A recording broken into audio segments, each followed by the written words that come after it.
ونعوذ بالله من شرور أنفسنا وسيئات أعمالنا من يهده الله فلا مضل له ومن يضلل فلا هادي له أشهد أن لا إله إلا الله وحده لا شريك له وأشهد أن محمدا عبده ورسوله الذي لا رسول ولا نبي بعده يا أيها الذين آمنوا اتقوا الله حق تقاته ولا تموتن إلا وأنتم مسلمون أما بعد. Pada malam hari ini kita lanjutkan pembahasan dari kitab Sahih Muslim.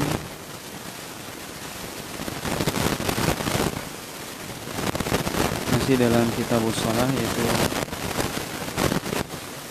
atau bab Al-Jumu'ah, itu bab yang ke-179, itu bab At-Tahiyyah wal Imamu Yakhtub, bab tentang salat tahiyatul masjid ketika imam sedang berkhutbah. Hadis yang ke-2015 dari kitab Sahih Muslim. Hadis ini dari Jabir bin Abdullah radhiyallahu ta'ala anhu qala بينما النبي صلى الله عليه وسلم يخطب يوم الجمعة إذ جاء رجل فقال له النبي صلى الله عليه وسلم أصليت يا فلان قال لا قال قم فاركع ركعتين. Dari Jabir bin Abdullah radhiyallahu ta'ala anhu atau anhuma, bahwasanya beliau berkata bahwasanya Nabi SAW suatu hari pernah sedang berkhutbah, yaitu khutbah Jumat. Kemudian datang seorang laki-laki masuk ke dalam masjid. Kemudian zahir hadis ini, laki-laki itu langsung duduk. Kemudian Nabi bertanya kepada laki-laki tersebut, apakah kamu sudah salat? Yaitu maksudnya salat tahiyatul masjid. Laki-laki tadi menjawab tidak atau belum. Maka Nabi SAW mengatakan, kum farka' rak'ataini, berdiri dan salatlah 2 rakaat.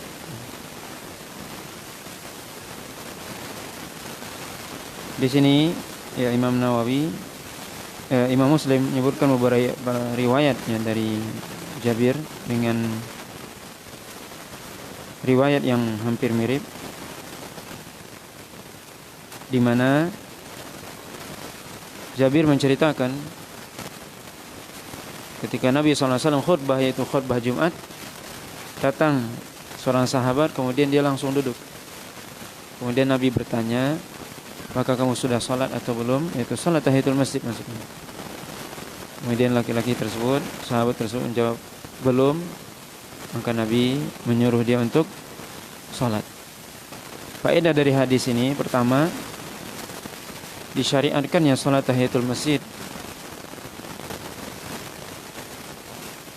dan hukumnya menurut jumhur para ulama adalah sunnah, walaupun sebagian ulama mengatakan wajib. Kemudian di antara faedah juga bolehnya khatib berbicara selain pembicaraan tentang khutbah, bertanya. Dan kalau makmum itu ditanya oleh khatib, dia boleh menjawab. Ketika khutbah, kemudian khatib bertanya kepada seorang, maka dia boleh menjawab makmum tersebut. Sebagaimana kita ketahui dalam bab sebelumnya disebutkan bahwasanya makmum hendaknya mendengarkan khutbah, tidak boleh berbicara. Tapi khatib boleh memberikan peringatan kepada makmum atau berbicara, dan makmum boleh menjawab ketika dia memang ditanya oleh khatib tersebut. Kemudian bolehnya seorang ketika dia duduk misalnya, karena dia belum tahu atau lupa, menurut sebagian para ulama, dia tahiyatul masjid, maka boleh dia berdiri kembali, kemudian dia salat tahiyatul masjid.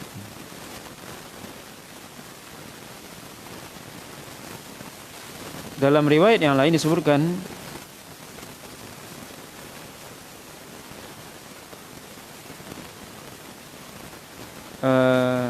juga hadis dari Jabir bin Abdullah. Beliau mengatakan bahwasanya Nabi SAW bersabda, "Idza jaa ahadukum yaumal jumu'ati wa qad kharaja al-imam falyusalli rak'atain." Itu Nabi SAW mengatakan, jika salah seorang di antara kalian datang ke masjid pada hari Jumat, kemudian imam telah keluar dari rumahnya menuju masjid, maka hendaknya dia salat 2 rakaat, yaitu salat tahiyatul masjid. Riwayat sebelumnya tadi adalah Jabir menceritakan kejadian di zaman Nabi, bahwasanya ada seorang sahabat yang dia masuk masjid, kemudian dia belum melakukan salat tahiyatul masjid, kemudian Nabi menghentikan khutbahnya dan bertanya. Ini cerita. Riwayat yang kedua ini, di sini Jabir menyebutkan perkataan Nabi, di mana Nabi mengatakan, siapa yang datang ke masjid pada hari Jumat, kemudian imam sudah keluar, maka hendaknya dia salat 2 rakaat, yaitu salat tahiyatul masjid. Maka ini menguatkan riwayat sebelumnya bahwasanya sangat disyariatkan salat tahiyatul masjid. Kemudian juga riwayat selanjutnya dari Jabir juga, bahwasanya beliau menceritakan, jaa Sulaikun al-Ghatafani yaumal jum'ah wa Rasulullah sallallahu alaihi wasallam qa'imun 'alal mimbar faqa'ada Sulaik qabla an yusalli faqala lahu an-nabi irka' araka'ta rak'atain qala la qala kum farka'huma. Nah, di sini riwayat ini dari Jabir, beliau menceritakan bahwasanya seorang sahabat bernama Sulaik al-Ghatafani. Ya, tadi disebutkan hanya seorang laki-laki. Di sini disebutkan namanya Sulaik. Dia datang sedangkan Nabi SAW sedang berdiri di atas mimbar, sedang berkhutbah. Dia langsung duduk, kemudian Nabi mengatakan, "Araka'ta rak'atain, apakah kamu sudah salat 2 rakaat?" Kemudian dia mengatakan tidak, maka kemudian Nabi menyuruh dia untuk berdiri dan salat tahiyatul masjid, ya, 2 rakaat.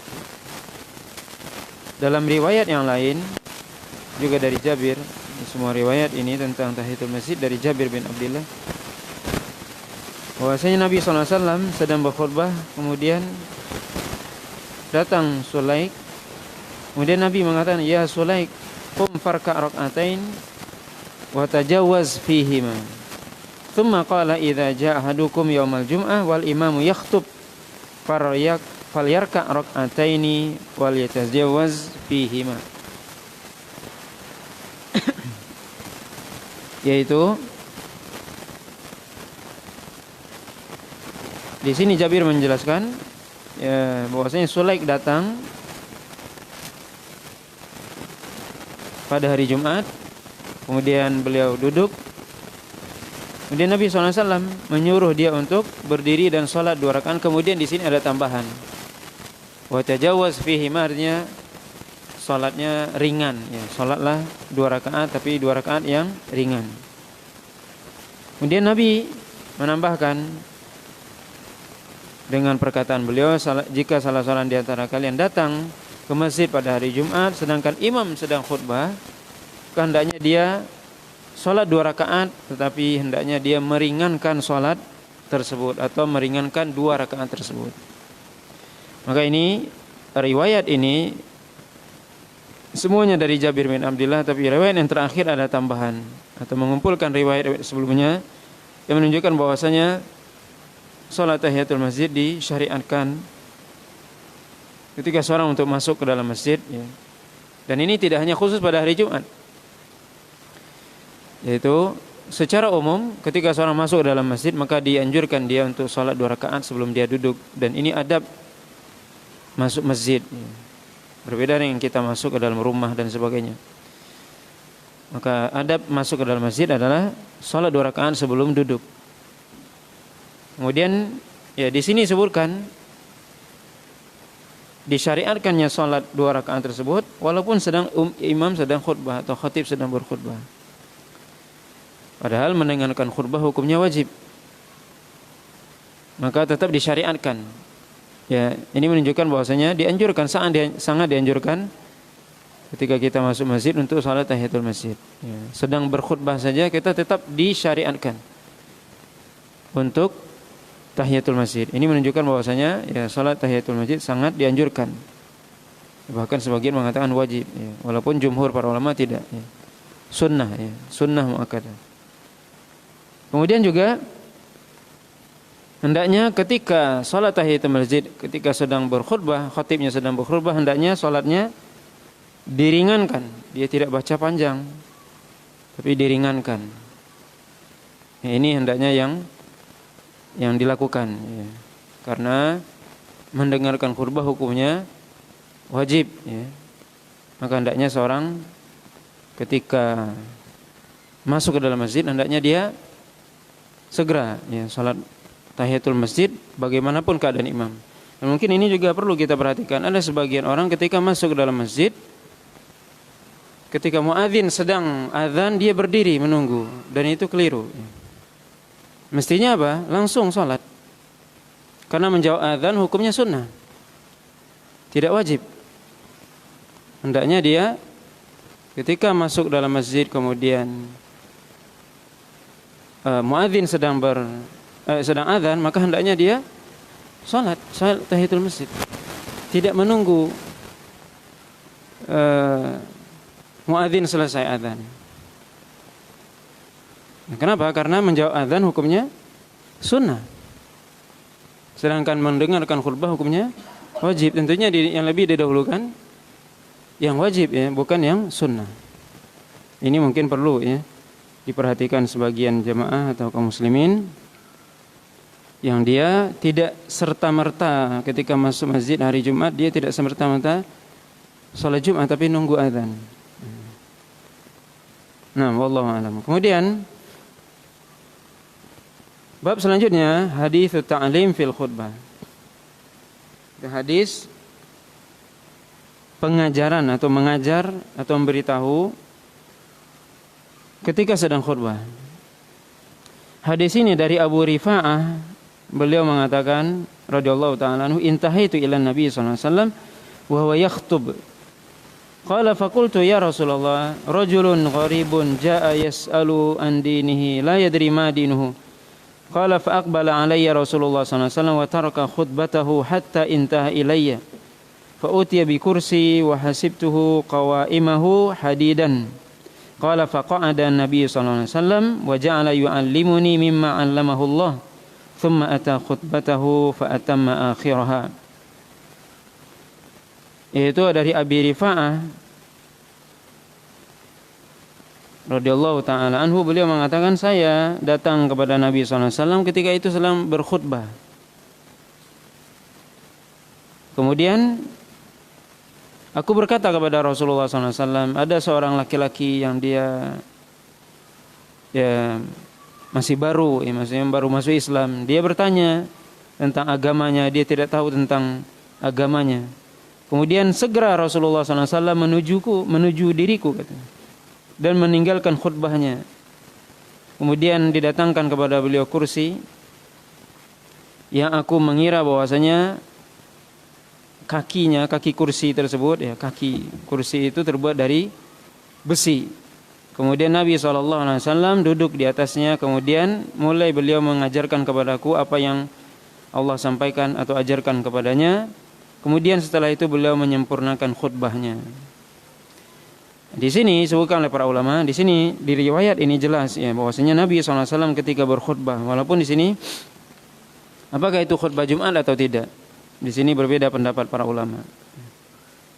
Tapi yang jelas faedah di sini bahwasanya boleh seorang khatib menghentikan khutbahnya sementara, walaupun itu khutbah Jumat. Ya, kalau memang ada sesuatu yang perlu, ya, boleh dia menghentikan dan bahkan dia boleh turun mimbar kalau itu memang penting dan perlu. Ya. Di sini di mana seorang datang, ya, Nabi sedang berkhutbah, kemudian datang orang tadi, dan mengatakan ada seorang yang dia menanyakan tentang agamanya. Ya, dimaksud seorang itu dirinya sendiri maksudnya. Dia bertanya tentang agamanya. Dia mungkin baru masuk Islam, dia bertanya.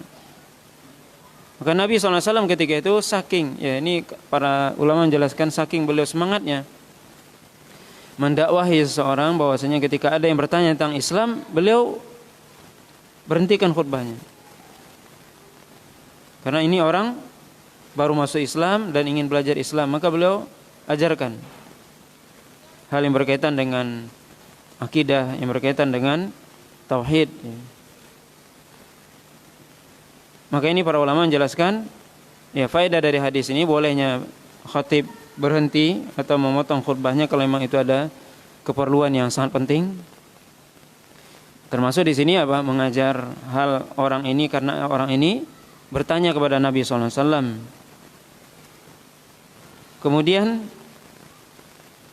faedahnya juga, ya bagaimana Nabi SAW di sini, ya tawaduknya Nabi SAW ketika beliau ditanya, beliau langsung menjawab, dan tentunya ini pertanyaan tentang agama, ya, tentang tauhid ataupun akidah, karena ini tentunya sangat penting. Adapun pertanyaan selain itu mungkin bisa diakhirkan, tapi ini berkaitan dengan agama. Maka Nabi segera menyampaikan, ya, sampai beliau memotong khutbahnya. Kemudian bab selanjutnya, ma yaqra'u fi sholatil jum'ah, yaitu apa yang dibaca ketika sholat Jumat. Maksudnya adalah ayat yang dibaca ketika sholat Jumat. Hadis ini dari Ibni Abi Rafi, qala istakhlafa Marwan Abu Hurairah ala al-Madinah wa kharaja ila Makkah fa shalla lana Abu Hurairah al-Jumu'ah fa qara'a ba'da suratil Jumu'ah fi raq'atil akhir wa idza jaa'a al-munafiqun qala fa adraktu Abu Hurairah hina insarafa fa qultu lahu innaka qara'ta bi surataini kana Aliyu ibnu Abi Talib yaqra'u bihima fil Kufah fa qala Abu Hurairah inni sami'tu Rasulullah sallallahu alaihi wasallam yaqra'u bihima yaumal jum'ah. Dari Ibni Abi Rafi, beliau mengatakan bahwasanya Marwan bin Hakam itu ketika beliau menjadi gubernur Madinah kelihatannya, ya, beliau ketika itu memerintahkan atau mewakilkan Abu Hurairah sebagai pemimpin atau imam, ya, karena beliau ketika itu pergi ke Mekah. Jadi beliau amir, pemimpin, gubernur, ya, gubernurnya Madinah. Ketika beliau pergi, maka ditunjuk Abu Hurairah sebagai pengganti sementara, ya, PLT bahasa kita mungkin, pelaksana tugas. Kemudian Abu Hurairah salat, dan di zaman dahulu, ya, gubernur itu dia yang menjadi imam salat.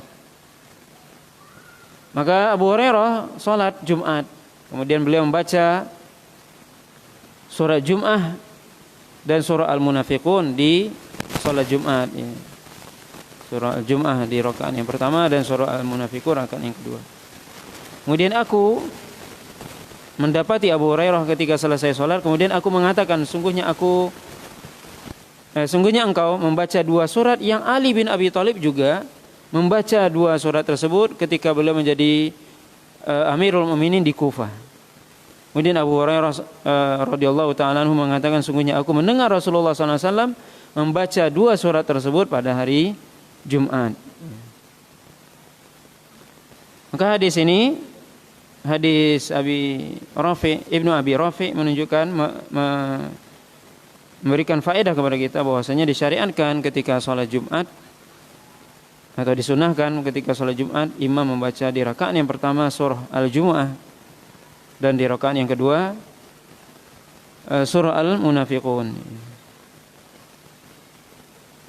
Kemudian riwayat selanjutnya, hadis selanjutnya dari Nu'man bin Bashir radhiyallahu ta'ala anhu qala kana Rasulullah sallallahu alaihi wasallam yaqra'u fil idain wa fil jumu'ah bisabbihi isma rabbikal a'la wa hal ataka haditsul ghasyiyah. Qala wa idza ijtama'a al-'id wal jumu'ah fi yawmin wahid qara'a bihima aidan fi as-salatain. dari Nu'man bin Bashir radhiyallahu taala anhu, beliau berkata bahwasanya Rasulullah SAW dulu membaca ketika salat Id, dua Id yaitu Idul Fitri dan Idul Adha, dan salat Jumat membaca Sabbihisma rabbikal a'la di rakaat yang pertama, kemudian hal ataka haditsul ghasyiyah di rakaat yang kedua. Dan ketika berkumpul Idul hari raya Id dan Jum'ah dalam satu hari, maka beliau juga membaca keduanya dalam dua salat tersebut. Maka hadis ini, hadis Nu'man bin Bashir, memberikan faedah kepada kita bahwasanya boleh juga imam membaca ketika salat Id, Idul Fitri atau Idul Adha, dan juga salat Jumat. Di rakaat pertama boleh membaca, atau di antara sunnahnya membaca surah Al-A'la, Sabbihisma rabbikal a'la. Kemudian di rakaat yang kedua membaca surah Al-Ghasyiyah, yaitu hal ataka haditsul ghasyiyah. Kemudian juga di sini sebutkan bahwasanya ketika berkumpul Id dan Jumat pada satu hari, maka Nabi juga membaca keduanya di dua salat tersebut. Jadi beliau mengulang. Dan mungkin perlu sedikit kita jelaskan di sini, yaitu tentang ketika Id bertemu dengan hari Jumat, ya. Yaitu apa yang disyariatkan? Ya, ketika salat Idul Fitri atau Idul Adha jatuh pada hari Jumat. Maka yang pertama perlu kita pahami, seluruh ulama sepakat bahwasanya salat Jumat hukumnya wajib. Dan salat Idul Fitri menurut jumhur para ulama hukumnya sunnah. Sebagian para ulama mengatakan wajib. Itu yang pertama yang perlu kita pahami. Kemudian yang kedua, ada hadis-hadis yang menunjukkan bahwasanya Nabi SAW mengatakan, jika bertemu hari Jumat dengan Id atau Id dengan pada hari Jumat, ya pernah disebutkan riwayat, ya, bahwasanya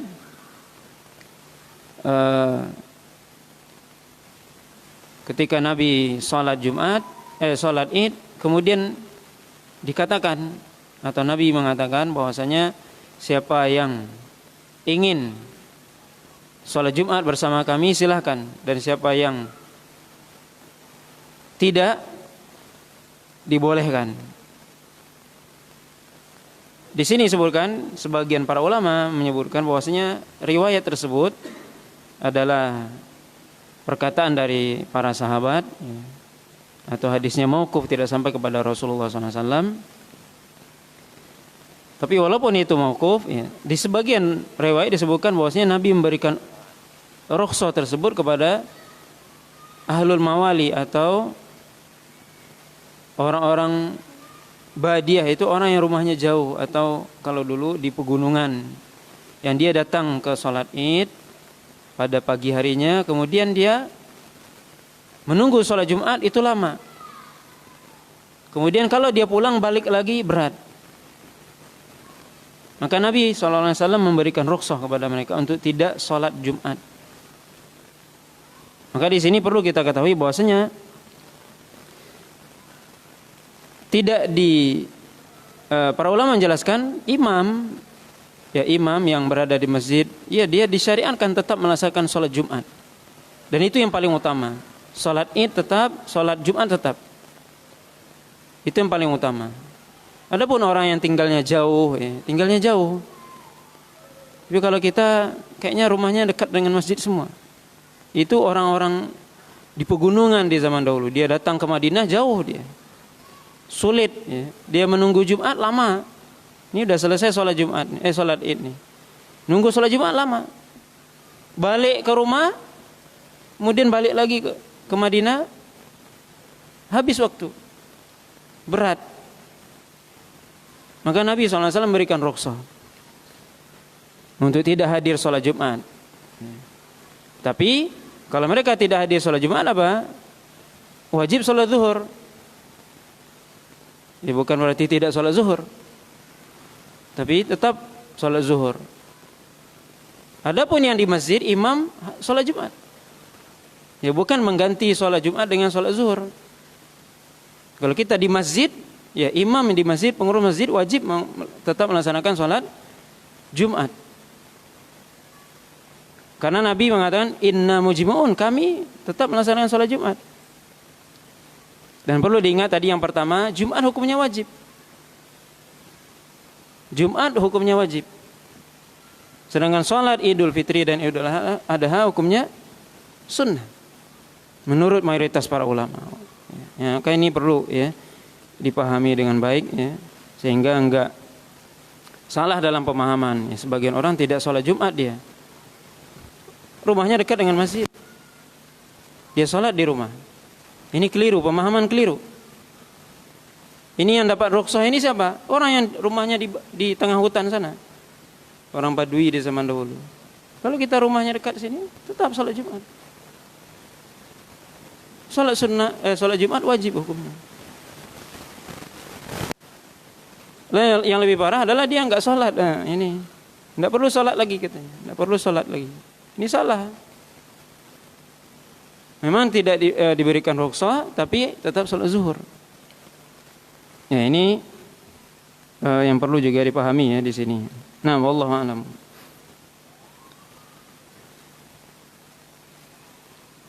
Kemudian bab selanjutnya ma yaqra'u fi yaumil jum'ah, yaitu apa yang dibaca ketika hari Jumat. Hadis ini dari Sa'id bin Jubair dari Abdullah bin Abbas radhiyallahu taala anhuma anna Nabiy sallallahu alaihi wasallam kana yaqra'u fi salatil fajri yaumal jumu'ah alif lam mim tanzilus sajdah wa hal ata 'ala insan hina min ad-dahr wa anna Nabiy sallallahu alaihi wasallam kana yaqra'u fi salatil jumu'ah suratal jumu'ah wal munafiqin. Hadis ini dari Sa'id bin Jubair dari Abdullah bin Abbas radhiyallahu taala anhuma, bahwasanya Nabi SAW itu membaca ketika salat subuh pada hari Jumat, membaca alif lam mim as-sajdah dan juga hal ata 'alal insan. Hal ata 'alal insani hinum minad dahr, yaitu surah Al-Insan. Dan Nabi SAW membaca ketika salat Jumat yaitu surah Al-Jum'ah dan surah Al-Munafiqun. Kemudian riwayat selanjutnya dari Abu Hurairah radhiyallahu taala anhu anin Nabi sallallahu alaihi wasallam annahu kana yaqra'u fil fajri yaumal jum'ah alif lam mim tanzil wa hal ata 'alal insan. Yaitu Nabi, kata Abu Hurairah, dulu pada hari Jumat ketika salat subuh membaca surah As-Sajdah dan surah Al-Insan.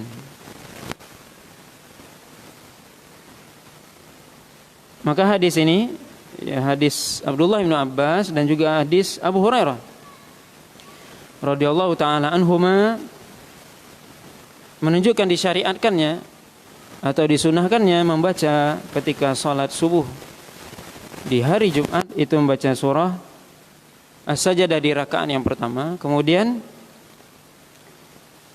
Al-Insan di rakaat yang kedua. Maka ini disunahkan ya, dianjurkan untuk kita baca setiap Jumat ya. Kita baca kalau kita mampu tentunya.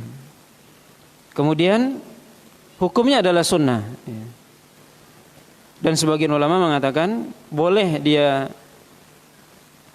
menyelingi dengan surah yang lain supaya tidak dianggap itu sebagai suatu kewajiban.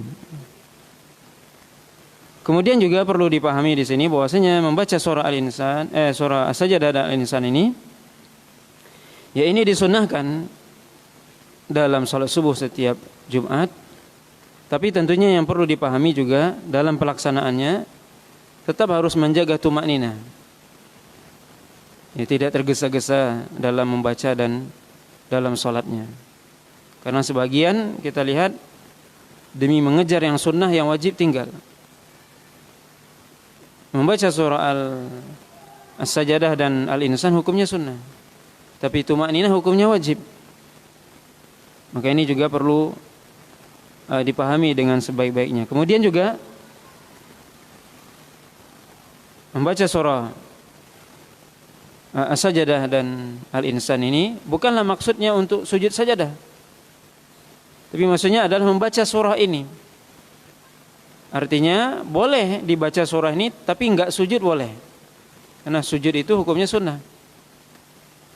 Dan tidak mesti harus sujud sajadah setiap Jumat, tapi memang disyariatkan, dianjurkan membaca surah As-Sajdah di setiap Jumat, tapi tidak mesti sujud. Makanya disebutkan bahwasanya Umar pernah membaca surah As-Sajdah kemudian beliau tidak sujud, untuk mengajarkan bahwasanya sujud itu tidak wajib, yaitu sujud As-Sajdah kita baca dalam sholat atau di luar sholat. Ketika kita membaca Al-Quran maka hukumnya sunnah sujud itu, tidaklah wajib hukumnya. Kemudian para ulama menjelaskan apa hikmah di balik ini. Pertama tentunya ini disyariatkan. Kemudian yang kedua disebutkan oleh para ulama bahwasanya dalam surah As-Sajdah dan surah Al-Insan disebutkan tentang bagaimana penciptaan manusia, bagaimana tentang nanti kembali, tentang akhirat, bagaimana kembali ya manusia kembali kepada Allah Subhanahu wa taala. Itu disebutkan ya dalam surah As-Sajdah dan surah Al-Insan, dan itu mengingatkan tentunya, mengingatkan kita di mana ya Nabi Adam diciptakan pada hari Jumat.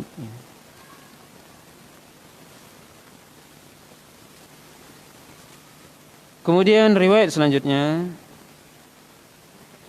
juga dari Abu Hurairah ya, kita sudah bacakan. Kemudian bab selanjutnya as-shalah ba'dal Jum'ah, yaitu salat setelah Jumat. Ya, maksudnya salat sunnah setelah salat Jumat. Hadis dari Abi Hurairah radhiyallahu taala anhu qala qala Rasulullah sallallahu alaihi wasallam idza shalla ahadukum al-jum'ah falyusalli ba'daha arba'an. Hadis dari Abi Hurairah radhiyallahu taala anhu bahwasanya Rasulullah sallallahu alaihi wasallam bersabda, jika salah seorang di antara kalian salat Jumat maka hendaknya dia salat setelahnya 4 rakaat.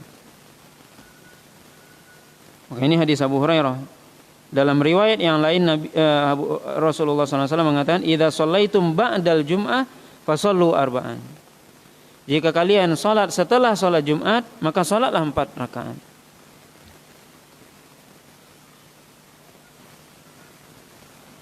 Qala Idris qala Suhail fa in ajila bika syai'un fasalli rak'ataini fil masjid wa rak'ataini idza raja'ta.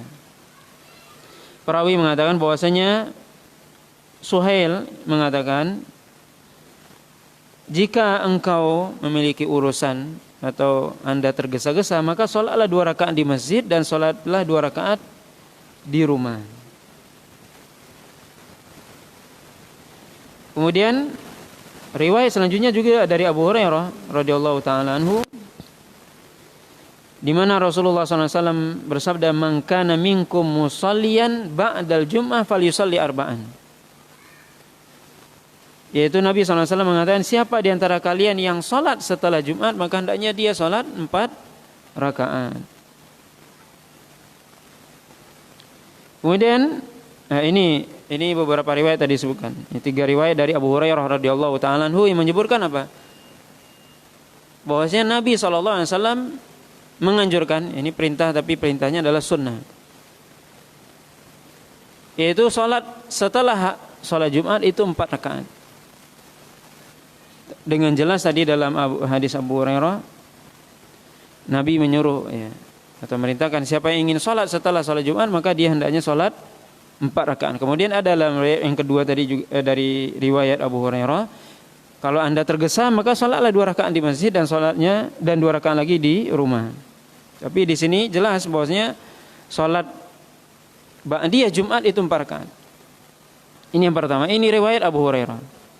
Yang kedua, riwayat dari Abdullah, itu maksudnya di sini adalah Abdullah bin Umar radhiyallahu taala anhu, annahu kana idza shalal jum'ah in sarafa fasajada sajdataini fi baitihi thumma qala kana Rasulullah sallallahu alaihi wasallam yasna'u dzalika. Dari Abdullah bin Umar, hadis ini dari Nafi', ya, Nafi' menceritakan bahwasanya Abdullah bin Umar itu dulu, ini sahabat Abdullah bin Umar, beliau kalau sudah selesai sholat Jumat maka beliau langsung pulang ke rumahnya, kemudian sholat 2 rakaat di rumahnya.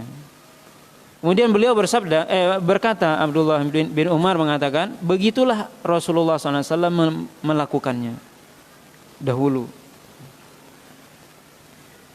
Kemudian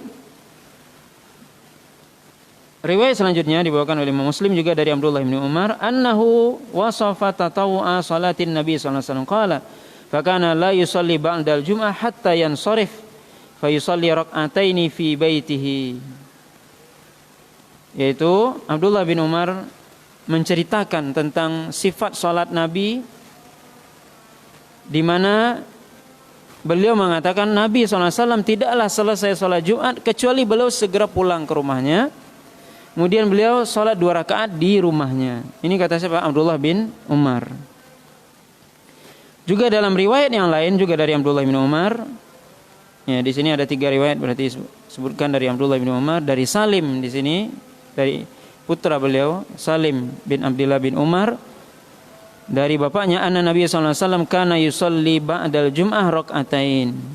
Bahwasanya Nabi sallallahu alaihi wasallam salat setelah Jumat itu 2 rakaat. Maka ini bisa kita ambil kesimpulan sementara, yaitu hadis Abu Hurairah yang 3 riwayat disebutkan oleh Imam Muslim menyebutkan bahwasanya salat sunnah setelah salat Jumat itu 4 rakaat.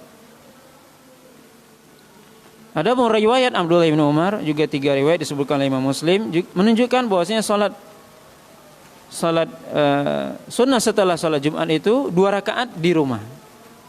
Adapun Abu Hurairah umum 4 rakaat, tidak disebutkan di rumah atau di masjid. Kemudian selanjutnya disebutkan riwayat oleh Imam Muslim dari Atha ibn Abi Khuwar anna Nafi ibn Jubair arsalahu ila Sa'ib ibni ukhti Namir yas'aluhu an syai'in ra'ahu minhu Muawiyah fi shalah.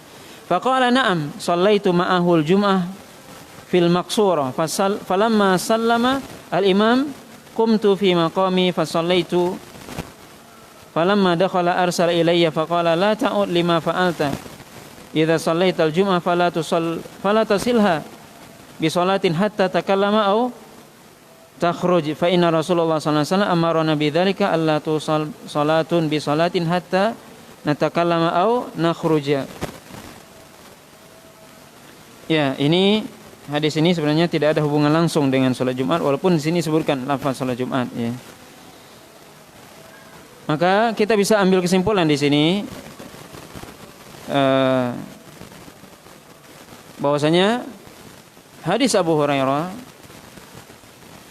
menunjukkan bahwasanya salat Jumat itu salat sunnah ba'diyah, yaitu salat sunnah setelah salat Jumat itu 4 rakaat. Tapi dalam hadis Abu Hurairah disebutkan umum, ya. Walaupun tadi ada riwayat yang kedua menyebutkan jika Anda tergesa 2 rakaat di masjid, 2 rakaat di rumah. Sedangkan riwayat dari Abdullah bin Umar menjelaskan bahwasanya salat sunnah ba'diyah Jumat itu 2 rakaat di rumah. Maka di sini para ulama berbeda pendapat tentang salat sunnah setelah salat Jumat. Berapa rakaat? Sebagian ulama mengatakan, ya di sini kalau kita perhatikan, sebagian ulama mengkompromikan, menggabungkan. Maka mereka mengatakan salat Jumat itu 6 rakaat. Salat ba'diyah Jumat itu 6 rakaat, ya 4 rakaat. Ya, boleh dilakukan di mana saja, di masjid atau di rumah. Ini pendapat pertama. Menggabungkan riwayat. Ya. Riwayat Abdullah bin Umar dan Abu Hurairah. Ini pendapat pertama. Yang kedua, mengatakan bahwasanya salat sunnah Jumat itu adalah ba'diyah itu adalah 4 rakaat. Dan di sini metodenya adalah tarjih. Tarjih artinya menguatkan riwayat Abu Hurairah dibandingkan Abdullah bin Umar. Kenapa? Karena riwayat Abu Hurairah itu adalah perkataan Nabi. Sedangkan riwayat Abdullah bin Umar itu perbuatan Nabi yang diceritakan oleh Abdullah bin Umar. Dalam kaidah usul fikih sebutkan bahwasanya ketika bertentangan antara perkataan dan perbuatan maka didahulukan perkataan Nabi. Kenapa? Perkataan Nabi itu anjuran, itu umum. Sedangkan perbuatan bisa jadi Nabi punya uzur ketika itu. Beliau cuma 2 rakaat, kemudian mungkin ada urusan yang lain dan sebagainya. Maka beliau cuma sholat 2 rakaat. Makanya para ulama menjelaskan bahwasanya fi'il Nabi, perbuatan Nabi itu ada ihtimalatnya, ada kemungkinannya, tapi perkataan nggak mungkin ihtimal. Makanya dalam metode tarjih atau penguatan hadis ketika zahirnya bertentangan disebutkan apa? Mendahulukan perkataan daripada perbuatan. Dan ini yang disebutkan oleh para ulama. Ya, bahwasanya salat ba'diyah Jumat itu 4 rakaat. Bagaimana pelaksanaannya? Boleh di rumah, boleh di masjid. Ya, atau boleh 2 rakaat tadi di rumah, boleh di 2 rakaat di masjid. Kemudian ada pendapat yang lain juga, yang ketiga, yaitu yang seolah-olah menggabungkan juga. Ya, menggabungkan dengan mengatakan bahwasanya kalau dia salatnya di masjid, maka dia salatnya 4 rakaat. Kalau dia di rumah, maka salatnya 2 rakaat. Sebagaimana hadis Abdullah bin Umar yang jelas-jelas memberitahukan kepada kita bahwasanya Nabi itu salatnya di rumah 2 rakaat. Maka wallahu alam, ini ya 3 pendapat kita lihat di sini tentang ba'diyah Jumat. Ada yang mengatakan 6 rakaat, ada yang mengatakan 4 rakaat. 4 rakaat boleh di mana saja, di masjid ataupun di rumah. Ada pendapat yang ketiga yang mengatakan kalau Anda salat di masjid, salatnya 4 rakaat, 2 rakaat, 2 rakaat. Kemudian kalau Anda salatnya di rumah, maka salatnya 2 rakaat. Itulah yang dikerjakan oleh Nabi. Yaitu Nabi salat di rumah 2 rakaat. Dan memang tidak ada riwayat Nabi salatnya di masjid ya 4 rakaat. Tapi Nabi menyuruh salat 4 rakaat. Maka ini ya kita lihat pendapat para ulama dalam masalah ini. Kemudian yang perlu diingat, ini salat ba'diyah. Ini salat ba'diyah Jumat. Yang perlu kita ketahui bahwasanya ulama sepakat bahwasanya tidak ada qabliyah Jumat. Ini yang perlu dipahami dengan baik. Tidak ada qabliyah Jumat, tidak ada satupun riwayat yang menjelaskan qabliyah Jumat. Yang ada adalah salat tahiyatul masjid atau salat sunnah mutlaqah. Salat tahiyatul masjid, seorang datang ke masjid baik sebelum khatib naik mimbar atau sudah, maka dia salat, kemudian dia duduk, kemudian setelah itu baca Al-Qur'an, berzikir, berdoa. Yang kedua salat sunnah mutlaqah, yaitu salat sunnah yang seorang datang cepat ke masjid, kemudian dia salat sunnah sesuai dengan kemampuan dia. 2 rakaat, 4 rakaat, 6 rakaat, ya, 2 salam, ya. 8 rakaat sesuai dengan kemampuan dia sampai khatib naik mimbar, sampai adzan berkumandang. Maka ini salat sunnah mutlaqah. Maka tidak ada ya salat sunnah qabliyah Jumat. Sebagaimana dilakukan oleh sebagian orang, adzan 2 kali, kemudian adzan pertama selesai, kemudian dia qabliyah Jumat. Kemudian baru adzan yang kedua. Maka tidak ada syariat seperti itu. Kalau dia mengkiaskan dengan zuhur, mungkin itu dalil mereka, wallahu alam, tapi kias tentunya tidak pas. Ya. Karena dalam persoalan ibadah tidak boleh kias. Harus sesuai nas, ada dalilnya dari Al-Quran ataupun sunnah, baru kita lakukan. Tidak boleh kias dalam hal ibadah. Maka ini yang perlu kita pahami dengan baik. Ya. Kemudian hadis terakhir tadi yang kita baca, ya, hadis terakhir dalam kitab Jum'ah, ya. Setelah ini adalah kitab Salatul Aidain, yaitu salat Id, ya. Ini hadis terakhir dalam kitab atau bab salat Jumat. Yaitu hadis tadi disebutkan dari Atha bin Abi Khawar bahwasanya Nafi' bin Jubair mengutus beliau kepada Sa'ib ibni Ukhti Namir, bertanya kepadanya tentang sesuatu yang dia lihat dari Muawiyah ketika salatnya. Maka beliau menceritakan bahwasanya aku memang pernah salat bersama Muawiyah dalam maksurah. Maksurah itu artinya di sini disebutkan ya suatu tempat khusus, ya, di masjid, ruangan khusus, dan itu pertama kali yang membuat itu adalah Muawiyah. Beliau mengambil atau membuat itu karena beliau dulu pernah mau dibunuh oleh orang-orang Khawarij. Maka beliau untuk melindungi diri beliau, maka beliau salat di masjid tapi ruangan khusus, salat berjamaah tapi khusus ruangannya, tempatnya, untuk menjaga diri beliau supaya enggak ditikam, dibunuh sama orang Khawarij ketika itu. Maka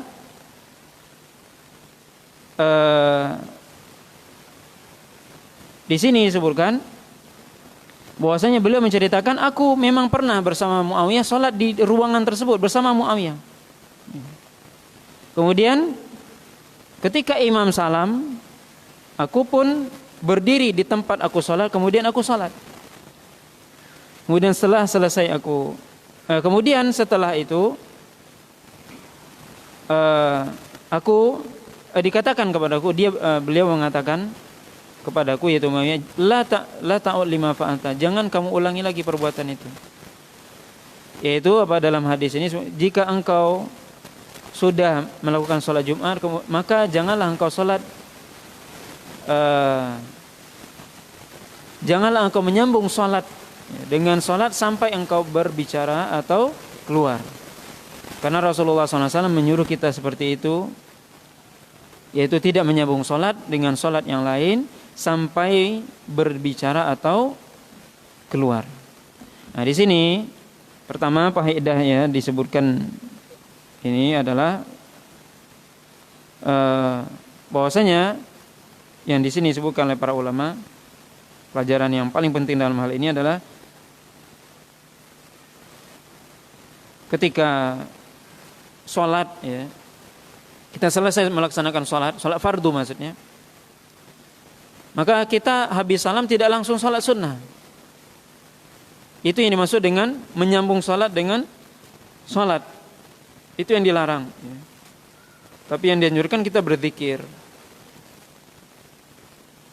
Dan memang di sini disebutkan tadi sholat Jumat, walaupun ini sebenarnya tidak khusus sholat Jumat, semua sholat. Ya, makanya Allah alam Imam Muslim menyebutkan ini dalam kitab bab sholat Jumat, walaupun ini tidak hanya dalam sholat sholat Jumat, yaitu kita habis sholat kita tidak langsung sholat, kecuali kalau kita ingin menjamak sholat. Tapi kalau tidak, kita ingin sholat sunnah misalnya, setelah sholat kita dianjurkan untuk ya berzikir kepada Allah SWT, kemudian baru kita sholat sunnah. Jadi tidak langsung menyambung sholat dengan sholat berikutnya. Atau dalam hal ini boleh kita berbicara dengan orang sebelah, atau kita membaca Al-Quran, atau berzikir, kata para ulama. Atau keluar, maksudnya keluar dari masjid, sholat di rumah, itu yang lebih utama. Atau keluar juga maksudnya di sini berpindah posisi. Tapi semua ini juga apa? Tidak wajib. Maka ini juga perlu diperhatikan. Sebagian orang takalluf itu menyusahkan diri. Menyusahkan diri gimana? Ya, Anda colek saudara Anda sempli. Tidak perlu seperti itu. Ya pindah-pindah, enggak mesti seperti itu. Ya, kalau ada kosong di sebelah Anda, ya sudah. Kalau enggak kosong, enggak usah orang dicolek-colek supaya apa? Supaya pindah, enggak usah seperti itu. Itu takalluf namanya. Memberatkan diri. Kalau ada di depan kosong, maju. Kalau ada sebelah kanan kosong, ke kanan. Kalau ada sebelah kiri. Tidak perlu kita ya pindah-pindah. Tidak mesti. Itu namanya takalluf, ya. Tidak diajarkan oleh Nabi seperti itu. Dan tidak ada riwayat kita mendengarkan sahabat itu dia colek kawan sebelah, yuk kita pindah-pindah. Tidak ada itu. Ini perlu dipahami juga, ya. Jadi cukup. Ya, larangan di sini maksudnya ini perlu dipahami, tidak menyambung sholat dengan sholat yang lain. Itu apa? Maksudnya adalah habis sholat salam, langsung sholat lagi. Sholat sunnah maksudnya. Ini yang dilarang. Tapi dengan kita sudah berzikir cukup.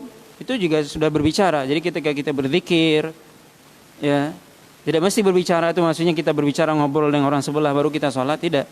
Tapi dengan kita berzikir itu sudah termasuk ya fasal. Maksudnya fasal adalah pembatas antara dua sholat, yaitu sholat fardu dengan sholat sunnah. Atau kita pulang, dan itu lebih utama tentunya sholat sunnah di rumah. Atau kita keluar tadi termasuk juga kata para ulama itu berpindah. Tapi berpindah di sini perlu dipahami dengan baik juga dalam pengamalannya, tidak perlu takalluf. Ya kalau ada di sebelah kita kosong ya enggak apa-apa. Ya. Tapi kalau enggak ada ya sudah sholat di tempat kita enggak apa-apa. Tidak terlarang. Jadi yang dilarang yang dimaksudkan tadi adalah kita langsung menyambung sholat itu. Nah, ini ya yang perlu kita pahami dengan baik ya. Wallahu ta'ala alam. Mungkin ini ya pembahasan kita pada malam hari ini berkaitan dengan bab salat Jumat, dan dengan akhir hadis ini berakhir pembahasan tentang salat Jumat, dan insyaallah nanti kita lanjutkan tentang bab salatul Idain atau salat hari raya ya. Wallahu ta'ala alam. Subhanakallah bihamdika asyhadu an la ilaha illa anta astaghfiruka wa atubu ilaik. Wassallallahu ala nabiyyina Muhammadin wa ala alihi washabihi wasallam. Wassalamualaikum warahmatullahi wabarakatuh.